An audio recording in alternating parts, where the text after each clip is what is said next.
Hey, what's up everybody? Eric Solo Box out in front of the shop, taking a look at the old Tupperware tank again. I just finished pressure washing it off. You know, you step a few feet back from this bike and it really doesn't look too terribly bad. It's by no means detailed, but I just kind of rinsed everything off real good. You know, once again, I'm still trying to figure out exactly what I've got. So electrical issues I've definitely got. So the battery, as I had feared, definitely had a bad cell. I took it in and had it tested, and it came up bad. So I went ahead and replaced the battery today. So that's, I think, the first $109 that I've spent on this. I could have bought a wet battery that, you know, probably for less money if I was willing to look around. But I was already at the automotive store having them test it, and they had one there. So $109 later, here I am, right? I set the idle, so I was watching a video the other night and finally figured out where the idle adjustment is at on this. And so it had been so bad that basically if you didn't leave this partially cracked, it didn't want to maintain its idle. But it's maintaining its idle now, and it's getting some of that fresh gas through it. It's still mixed with old gas in there some too. And it smells to me like it's really running rich. I wouldn't be surprised if I don't end up going through the carburetors and having to do some work on them. Still a little bit of a backfire sometimes. Just a little bit. It's getting raw gas into, I think, that far right pipe. And that's what you're hearing burn off. The windscreen, you can see here where it's got a sort of a clear spot here. I ran packing tape, just a strip here and a strip on the outside, and just real quick put it on there and peeled it off, and you can see the difference that makes. So it might really be worth my time to try to go through and clean this up some. I might run packing tape over the whole thing and just get it to where it's, you know, serviceable, where I could, you know, I could basically ride it that way for the time being. I've started shopping tires.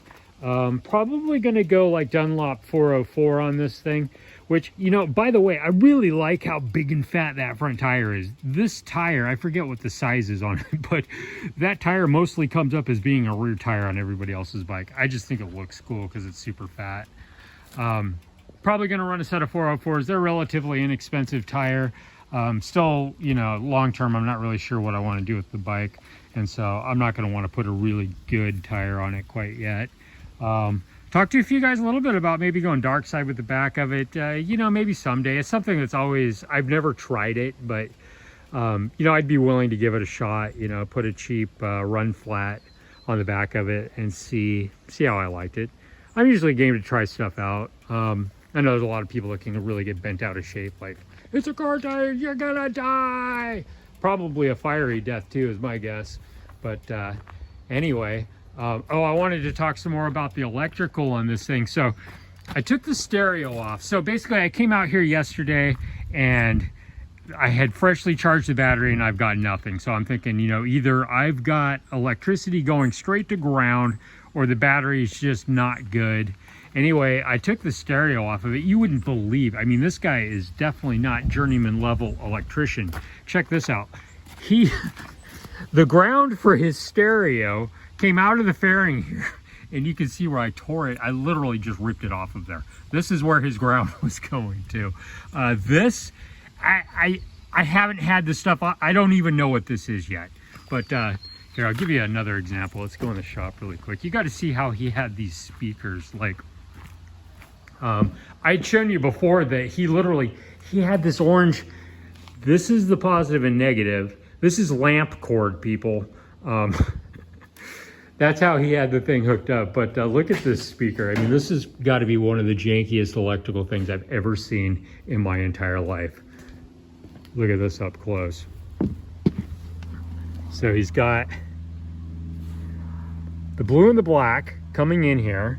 He's got the blue going straight over here, but the black comes up here, makes a junction with about, I don't even know how many different wires are there. He's got a capacitor over here hanging out doing something. He's got, I don't even know what that was. I thought it was electrical tape, but it's not. He's got a dead end here. This is just basically wrapped around it. I mean, it's comical. Actually, it's not. It's kind of scary because, you know, there's other electrical work here. I mean, look at this.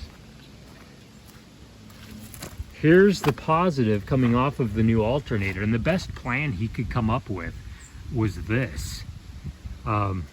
And the end where it attached onto the battery wasn't a good connection either. I actually just finished pulling that apart and soldering it and putting some shrink wrap on it. I kind of addressed this end. I didn't really fix it right because I know I'm going to go through and make this a lot better than it is now.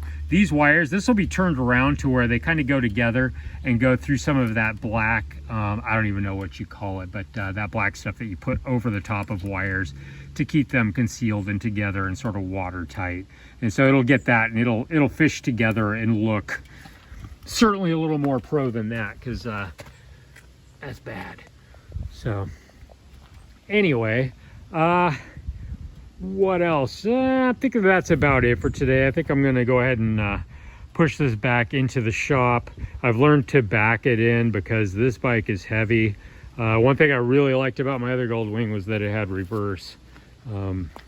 This one certainly doesn't have it, but could have used it. So anyway, Eric Solobox, ride safe everybody. Talk to you later.